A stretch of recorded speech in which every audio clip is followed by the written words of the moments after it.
Il n'y aura pas de boycott de la Coupe du Monde au Qatar. Ainsi en ont décidé les ministres réunis en conseil restreint hier. La ministre des Affaires étrangères se rendra donc sur place dès le premier tour. Une victoire éclatante de ce qu'on appelle la realpolitik. Dès hier soir, sur l'antenne de BX1, l'écolo Zakia Khattabi faisait part de sa déception. « Je découvre qu'il existe une diplomatie footballistique », ironisait-elle. Et c'est vrai que pour les écologistes, cette décision du gouvernement fédéral ressemble à un désaveu. Ils avaient appelé à un boycott politique de cette Coupe du Monde. OK pour que les joueurs y aillent, mais évitons d'envoyer des représentants de l'État belge.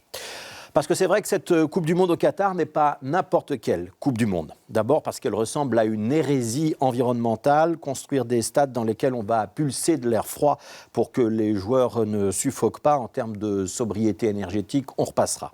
Ensuite parce que la désignation du Qatar a été entachée par des soupçons de corruption. Le Qatar, c'est un pays où on ne joue pas au football.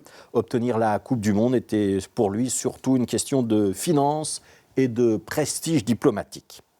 Mais la plus grosse des polémiques, elle concerne évidemment les droits humains. La construction des 8 stades qui vont servir à cette Coupe du Monde s'est faite à coups de chantier peu regardant sur les conditions de travail, main-d'œuvre d'origine étrangère, sous-payée, accident du travail qui aurait fait, d'après les ONG, plusieurs milliers de morts et évidemment des syndicats qui sont interdits. Hier soir, d'ailleurs, la justice française a décidé d'inculper la filiale d'un grand groupe de travaux publics qui a participé à la construction de l'un des stades, une filiale du groupe Vinci, pour ne pas le nommer, qui est donc mise en examen pour conditions de travail ou d'hébergement incompatibles avec la dignité humaine.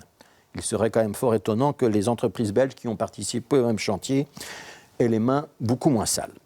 On rappellera aussi que le Qatar, c'est un État où l'homosexualité reste sévèrement punie, où les femmes sont toujours soumises à l'autorité d'un tuteur qui peut décider si elles ont le droit de se marier ou de voyager, où la liberté de la presse n'existe pas, où la justice n'est pas indépendante. Et c'est donc dans cet état-là que la ministre des Affaires étrangères ira dès le premier tour apporter son soutien au Diable Rouge. On ne doute pas un seul instant que la présence d'Adjal Habib en tribune améliorera les performances sportives de l'équipe nationale.